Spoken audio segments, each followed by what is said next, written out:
সরকারের ভেতরে এই উপদেষ্টা কয়েকজন যারা রয়েছেন তারা তাদের নিরপেক্ষতা অবশ্যই হারিয়েছেন। তারা থাকাকালে কোনোদিনও বাংলাদেশে সুষ্ঠু, সঠিক, স্বাভাবিক, নিরপেক্ষ নির্বাচন হবে না। আমি শপথ নেয়ার পরে আমার মেয়াদ কতদিন থাকবে সেই বিষয়ে কোনো সিদ্ধান্ত দেওয়ার থাকলে সেটি নির্বাচন কমিশন দিতে পারে। নির্বাচন কমিশন যদি অপারগতা প্রকাশ করে আমরা উচ্চ আদালতে যেতে পারি, অথবা আমাকে যদি স্থানীয় সরকারের বিদ্যমান আইন অনুযায়ী কোনো কারণে বরখাস্ত করা হয় তাহলে সেই পদটি খালি হবে। কিন্তু এখানে একটা মেয়াদের কথা বলে একটা ধোঁয়াশা সৃষ্টি করলো যে এটার কারণে শপথ হচ্ছে না, এটার সাথে এটার কোনো সম্পর্কই নাই। বিসমিল্লাহির রহমানির রহিম। প্রিয় দেশবাসী, আসসালামু আলাইকুম।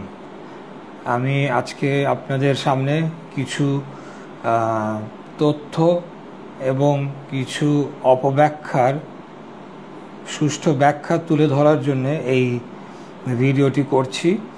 আজকে 19 মে 2025 ঢাকা মেইল নামে একটি পত্রিকায় এইভাবে একটি নিউজ এসেছে।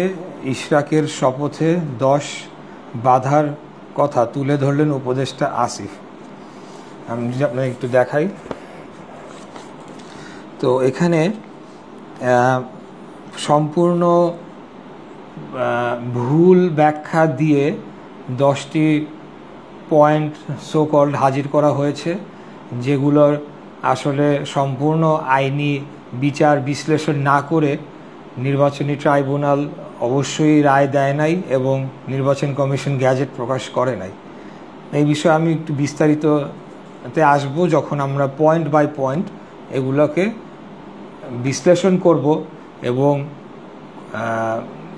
একজন উপদেষ্টা যে মিথ্যার আশ্রয় নিচ্ছেন, চরম মিথ্যার আশ্রয়, শুধুমাত্র আমাকে আটকানোর জন্যে, সেই বিষয়টি জনগণের সামনে তুলে ধরব। তো এখানে বলা হচ্ছে, বিএনপি নেতা ইশরাক হোসেনকে ঢাকা দক্ষিণ সিটি কর্পোরেশনের মেয়রের দায়িত্ব বুঝিয়ে দেওয়ার পথে 10টি অন্তরায় রয়েছে বলে জানিয়েছেন স্থানীয় সরকার মন্ত্রণালয়ের উপদেষ্টা আসিফ মাহমুদ। সোমবার 19 মে দুপুরে নিজের ভেরিফাইড ফেসবুক আইডি থেকে এসব বাধার কথা তুলে ধরেন জুলাই আন্দোলনের সম্মুখ সারির এই যোদ্ধা। আচ্ছা, এখানে প্রথম যে পয়েন্টটি বলছেন যে 1 নম্বর, আরজি সংশোধন অবৈধ মর্মে হাইকোর্টের রায় ভায়োলেট করে নির্বাচন কমিশন ট্রাইব্যুনাল এই রায় প্রদান করেছে। অর্থাৎ এখানে বলা হচ্ছে যে আমরা যখন মামলাটি করি, আমরা যে প্রেয়ারটি দেই, অভিযোগটি দেই, পরবর্তীতে সেই প্রেয়ারে, সেই আরজিতে কিছু সংশোধনী আনা হয়। এবং যে কোনো সিভিল মামলায় এটা যে কোনো আইনজীবীরা বলতে পারবেন যে যেদিন রায় হয় সেদিন সকালবেলাও নাকি আরজিতে সংশোধনী আনা যায়। তো এই ব্যাপারে আমাদের যে আইনগত ব্যাখ্যা, আরজি সংশোধন কোড অফ সিভিল প্রসিজিওর আইনের অর্ডার 6/17 অনুযায়ী আরজি সংশোধন করা যায়। এক্ষেত্রে হাইকোর্টের কোনো আইনকে ভায়োলেট করা হয়নি। অথচ স্থানীয় সরকার উপদেষ্টা আইন না জেনে শুধুমাত্র সাধারণ জনগণকে ভুল বোঝানোর জন্য এই কথা বলেছে। তারা যে কথাটি বলার চেষ্টা করছে, অন্য একটা সম্পূর্ণ ভিন্ন ধরনের মামলায়, এই ধরনের কোনো মামলাই নয়, কোনো একটি উপনির্বাচনের মামলায় কোথাও কোনো একটি অর্ডারে হাইকোর্টে একটা অবজারভেশন এসেছিল, যেই অবজারভেশনটাকে তারা বলতে চাচ্ছে যে আমরা এটাকে ভায়োলেট করেছি। অথচ অবজারভেশন ইজ অবজারভেশন, সেটা আইনের ঊর্ধ্বে হতে পারে না। আইনে এখানে লেখা রয়েছে কোড অফ সিভিল প্রসিজিওর আইনের অর্ডার 6/17 অনুযায়ী আরজি সংশোধন করা যায়। অতএব এখানে সম্পূর্ণ একটা মিথ্যার আশ্রয় নিয়ে জনগণকে বিভ্রান্ত করার চেষ্টা, যেটি অতীতেও হয়েছে, আবারও করা হয়েছে। 2 নম্বরে আসি আমরা। 2 নম্বরে বলছে, নির্বাচন কমিশন শুনানিতে অংশগ্রহণ না করায় একপাক্ষিক রায় হয়েছে এবং পরবর্তীতে কমিশন আপিলও করেনি। এই বিষয়ে আমরা যেটা বলবো যে উক্ত মামলাটি একতরফা রায় হয়নি, মামলার বিপক্ষে পলাতক মেয়র ফজলে নূর তাপস প্রতিদ্বন্দ্বিতা করেন, মামলার জবাব দাখিল করেন এবং দীর্ঘদিন হাইকোর্টে স্টে করে রাখেন, যাহা মোটেও একতরফা রায় নয়। নির্বাচন কমিশন যথাযথ আইন মেনেই এবং আইনি কোনো অসামঞ্জস্যতা না পাওয়ায় আইন অনুযায়ী গ্যাজেট প্রকাশ করে। এক্ষেত্রে আইনের কোনো ব্যত্যয় ঘটেনি। এখানেও সম্পূর্ণ যে কথাটি বলা হয়েছে একেবারেই পুরোপুরি মিথ্যা, এবং শুধু মিথ্যা না, আমি বলবো যে একটা গর্হিত অপরাধ, যে এরকম একটি রায়কে প্রভাবিত করার জন্য যখন এরকম একটি অবস্থা চলছে এই ধরনের অপব্যাখ্যা, মিথ্যা ব্যাখ্যা দিয়ে জনগণকে বিভ্রান্ত করার চেষ্টা করা হচ্ছে।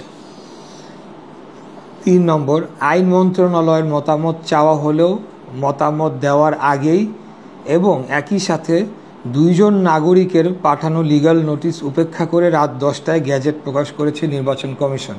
তা আমি একটু বুঝাই। নির্বাচন কমিশন একটি স্বাধীন প্রতিষ্ঠান। তাহাদের নিজস্ব আইনজীবী প্যানেল থাকার পরও অধিকতর বোঝার জন্যে আইন উপদেষ্টার নিকট ফাইল পাঠালে তাহারা দেখে শুনে আইনের কোনো ব্যত্যয় না হওয়ায় ফাইল পুনরায় ফেরত পাঠালে তারপর নির্বাচন কমিশন গ্যাজেট প্রকাশ করে। অর্থাৎ ফাইলটি আইন মন্ত্রণালয়ে পাঠানো হয়েছিল, যদি এতই কোনো আইনি এখানে গলত থেকে থাকতো, 5 দিন ধরে সেটা নাকি ছিল কোথায়, সেখানে তো কোনো মতামত কেন দেওয়া হলো না? এবং কেন দেওয়া হলো না? কারণ সেখানে মতামত দেওয়ার কোনো অধিকার বা আইনি কোনো ব্যত্যয় পাওয়া যায়নি। দ্বিতীয়ত, আইন মন্ত্রণালয় নির্বাচন কমিশনকে কোনো আইনি মতামত দিতে পারে না, কারণ নির্বাচন কমিশন একটি স্বাধীন সার্বভৌম প্রতিষ্ঠান। এখানে রাত 10টার কথা যেটি বলা হচ্ছে, যে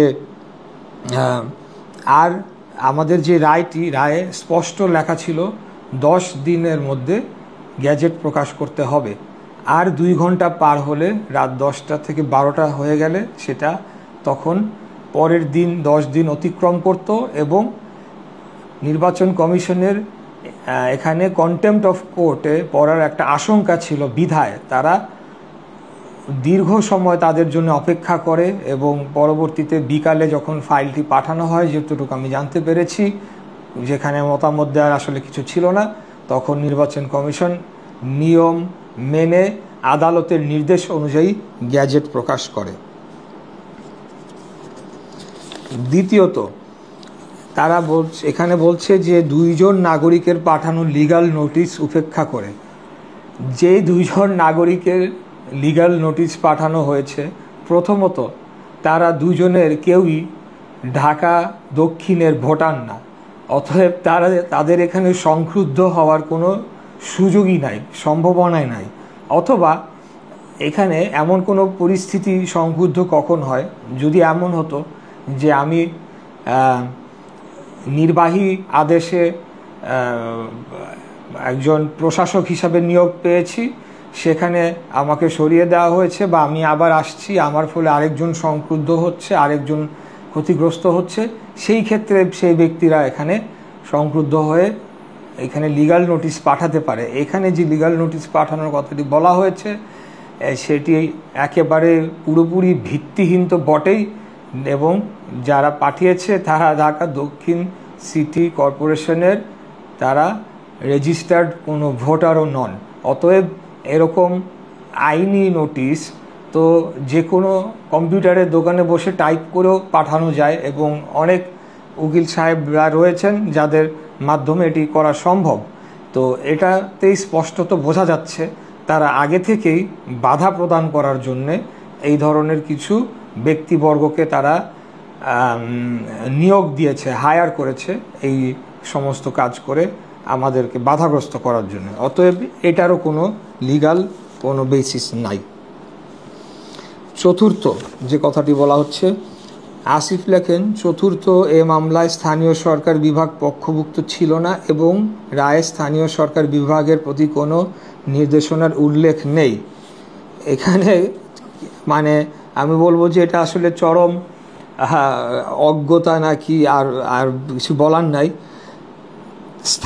স্থানীয় সরকার বিভাগকে এই মামলায় পক্ষভুক্ত করার কোনোই কারণ নাই। এটা হয় না, কারণ তারা নির্বাচনের কোনো পক্ষ না।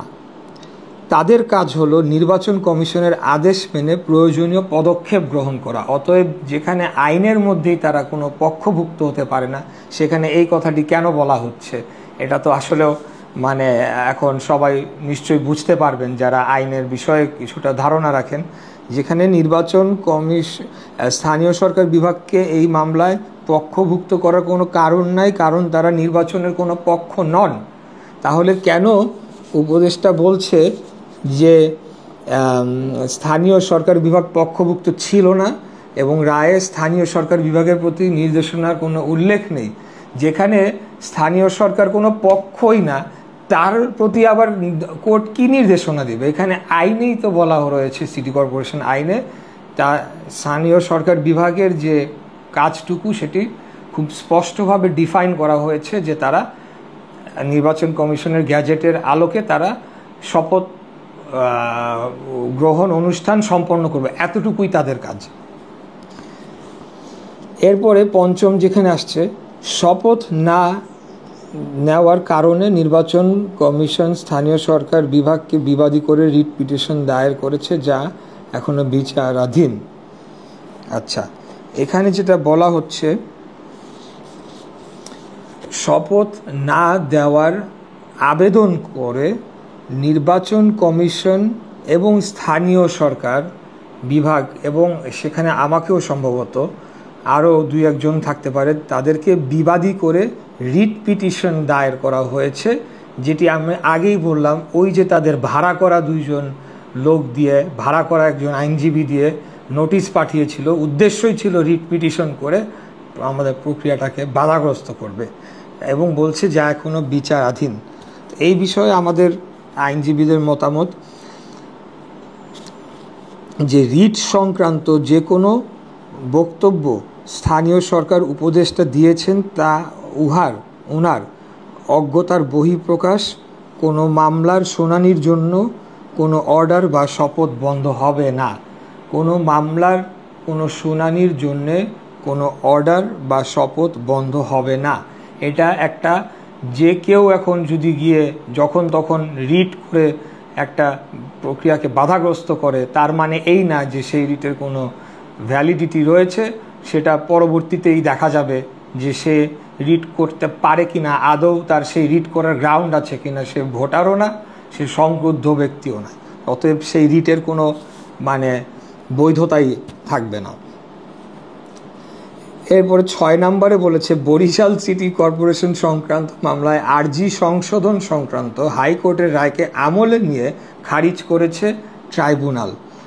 এখানে কত বড় একটা মিথ্যাচার করা হয়েছে, ফলে ট্রাইব্যুনালের দ্বিমুখী অবস্থান বোধগম্য হচ্ছে না। আবার আমি বলি, বরিশাল সিটি কর্পোরেশন সংক্রান্ত মামলার আরজি সংশোধন সংক্রান্ত হাইকোর্টের রায়কে আমলে নিয়ে খারিজ করেছে ট্রাইব্যুনাল। কার্যত যেটা হয়েছে, বরিশাল সিটি কর্পোরেশনে এই ঘটনা নিয়ে কোনো মামলাই হয় নাই।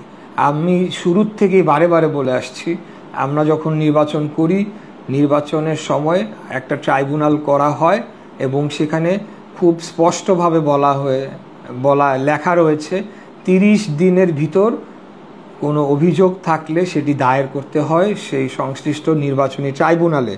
বরিশাল সিটি কর্পোরেশনে এই ধরনের কোনো মামলাই হয়নি। সেখানে একটা দরখাস্ত দ্বারা তাকে মেয়র ঘোষণা দেওয়ার আবেদন করলে তা যথাযথ হয়নি মর্মে খারিজ করে। তো সেখানে যেহেতু সময়ের মধ্যে কোনো আবেদন মামলার করা হয় নাই, সেই গ্রাউন্ডে এই মামলাটি খারিজ করে এবং এটি সম্ভবত হাইকোর্টে যাবে এবং সেখানে পরবর্তীতে হাইকোর্ট সিদ্ধান্ত নেবে। তো এখানে কিভাবে মিথ্যাচার করা হলো যে আবারও তারা আরজিতে চলে যাচ্ছে, আরজি সংশোধন সংক্রান্ত হাইকোর্টের রায়, অথচ এখানে যেই কারণে বরিশাল সিটি কর্পোরেশনের নিম্ন আদালতে এটাকে গ্রহণ করা হয় নাই শুনানির জন্যে, তা হচ্ছে যে 30 দিনের মধ্যে যে দরখাস্ত করতে হয় সেটি করা হয় নাই এবং পরবর্তীতে একটি দরখাস্ত দ্বারা তাকে মেয়র ঘোষণা দেওয়ার আবেদন কেবল করা হয়েছিল। এক্ষেত্রে চট্টগ্রাম সিটি কর্পোরেশনের মেয়রের নির্বাচন সংক্রান্ত মামলার রায়ের কথা কিন্তু তিনি উল্লেখ করেননি, কারণ সেটা নিয়ে যেহেতু কিছু বলার নাই, সেটাও বৈধভাবে হয়েছে এবং চট্টগ্রামের রায় বৈধ হলে ঢাকার রায় বৈধভাবেই সেটা সম্পন্ন হয়েছে। তো আপনারা দেখেন যে প্রত্যেকটা পদে পদে মানে কীরকম মিথ্যার আশ্রয় নিচ্ছে, এটা মানে আসলে আমি ভাষায় প্রকাশ করতে পারছি না যে কি কারণে এবং কার বুদ্ধিতে এই ধরনের কাজে সে লিপ্ত হয়েছে। সপ্তম, মেয়াদ সংক্রান্ত জটিলতা দেখা দিয়েছে। কতদিন মেয়র থাকবেন বা আদৌ মেয়াদ আছে কি না তা নিয়ে স্পষ্ট নয়। এখানে মেয়াদ সংক্রান্ত বিষয় যে বক্তব্য দিয়েছেন তা একেবারেই শিশুসুলভ বলতে হয়। আগে শপথ, তারপর মেয়াদ কতদিন থাকবে না থাকবে সেটার এখতিয়ার কেবলমাত্র নির্বাচন কমিশনের। আমি শপথ নেওয়ার পরে আমার মেয়াদ কতদিন থাকবে সেই বিষয়ে কোনো সিদ্ধান্ত দেওয়ার থাকলে সেটি নির্বাচন কমিশন দিতে পারে। নির্বাচন কমিশন যদি অপারগতা প্রকাশ করে আমরা উচ্চ আদালতে যেতে পারি, অথবা আমাকে যদি স্থানীয় সরকারের বর্তমান বিদ্যমান আইন অনুযায়ী কোনো কারণে বরখাস্ত করা হয় তাহলে সেই পদটি খালি হবে। কিন্তু এখানে একটা মেয়াদের কথা বলে একটা ধোঁয়াশা সৃষ্টি করলো যে এটার কারণে শপথ হচ্ছে না, এটার সাথে এটার কোনো সম্পর্কই নাই। এটা হলো গিয়ে মানে বেসিক কথা। আসিফ আরও লেখেন, অষ্টম যে পয়েন্টটি, নির্বাচন কমিশনের চিঠিতে কোনো প্রকার আইনি জটিলতা না থাকলে পরবর্তীতে ব্যবস্থা গ্রহণের কথা বলা হয়েছে। স্পষ্টতই বিতর্কিত রায়, স্থানীয় সরকারের বিভাগের প্রতি কোনো নির্দেশনা না থাকা, লিগ্যাল নোটিশ এবং রিট পিটিশন বিচারাধীন সংক্রান্ত আইনি জটিলতা রয়েছে। তো আমি একটা করে আসি। নির্বাচন কমিশনের চিঠিতে কোনো প্রকার আইনি জটিলতা না থাকলে পরবর্তী ব্যবস্থা গ্রহণ করার জন্য বলা হয়েছে। ফাইন, খুব ভালো কথা। তো এই চিঠিটা পাওয়ার পরে স্থানীয় সরকার মন্ত্রণালয় কি করেছে, তারা আবারও নির্বাচন কমিশনকে একটা চিঠি লিখেছে।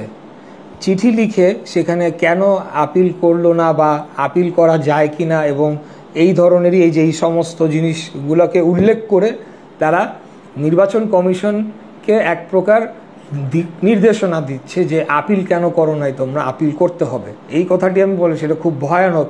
তারা নির্বাচন কমিশনের উপরে হস্তক্ষেপ করছে। নির্বাচন কমিশন সম্পূর্ণ স্বাধীন, তাদের নিজস্ব আইনজীবী প্যানেল রয়েছে, বিজ্ঞ আইনজীবী প্যানেল, এবং পুরো কমিশন বসে সিদ্ধান্ত নিয়ে আইনের আলোকে কোর্টের রায় বাস্তবায়ন করার জন্য গ্যাজেট করেছে। তো তারা যখন এই কাজগুলো করলো তখন কি তারা ভেটিং করে দেখে নাই যে এখানে আইনি কোনো ব্যত্যয় ঘটেছে কি না? নিশ্চয়ই দেখেছে। তারপরেও চিঠির একটা স্ট্যান্ডার্ড ফরম্যাটে যেহেতু লিখতে হয় এভাবে, কোনো প্রকার আইনি জটিলতা না থাকলে পরবর্তী ব্যবস্থা গ্রহণ করুক, এটার জন্য তারা আবার যখন স্থানীয় সরকার মন্ত্রণালয়ে আবার চিঠি লিখলো নির্বাচন কমিশনে, নির্বাচন কমিশনার দীর্ঘ একটি পত্রের মাধ্যমে সেই উত্তরটি তাদেরকে দেয় এবং তারা এখানে স্পষ্টভাবে জানিয়ে দেয় যে এখানে আইনের কোনো ব্যত্যয় তারা পায়নি এবং তারা নিয়ম মেনেই গ্যাজেটটি করেছে। এবং এই কপিটিও আমার কাছে রয়েছে, এটা হয়তো এক সময় প্রকাশ করা যাবে। আর এটার আরেকটা পার্টে বলছে স্পষ্টতই বিতর্কিত রায়, অর্থাৎ সে নিজেই রায় সিদ্ধান্ত নিয়ে ফেলেছে যে রায়টি বিতর্কিত, এই ব্যাপারে কিছু হলো নাই। তারপর বলছে স্থানীয় সরকার বিভাগের প্রতি কোনো নির্দেশনা না থাকা।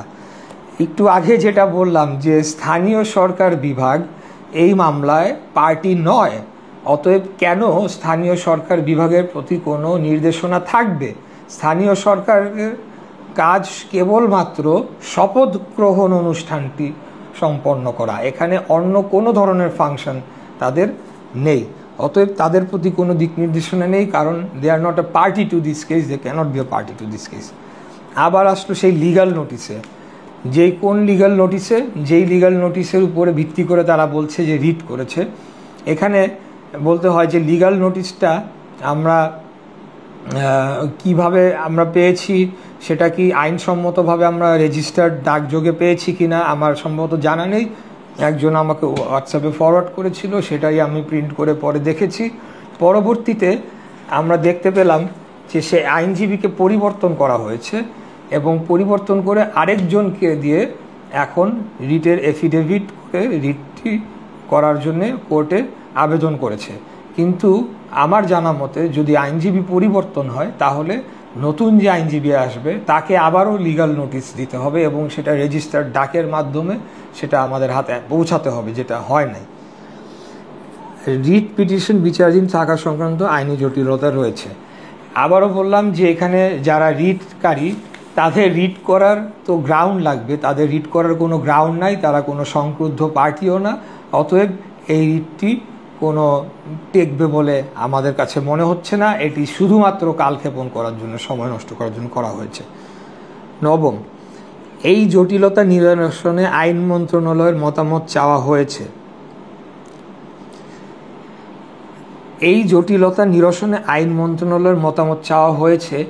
এখানে স্পষ্টতই পুরো জটিলতাটা তৈরি করছে তাদের মাথার ভেতর থেকে।